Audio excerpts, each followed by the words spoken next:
Hello everyone and welcome back to another video from Crazy Gamer. In this video, I'm going to show you how to sign up and create a new account for Supercell. So let's get started right away.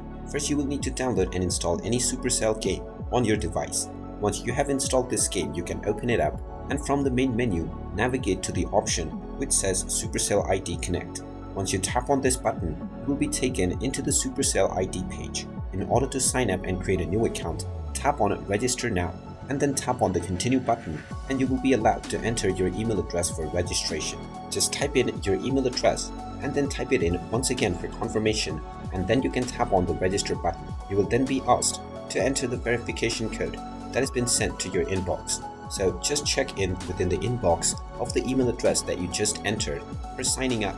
Just type in this verification code within the given box and tap on the Submit button. And now, once your verification has been completed, tap on the OK button and you will be allowed to set up your username.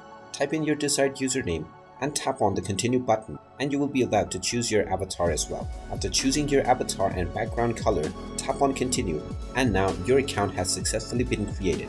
You will now be able to add your friends right away. And there you have it. That is how easy it is to sign up and create a new account on Supercell. If you find this video helpful, make sure you hit that like button and subscribe to our channel if you haven't done so already. Also ring that notification bell to never miss another update from us. Thank you for watching and I will see you again in the next video.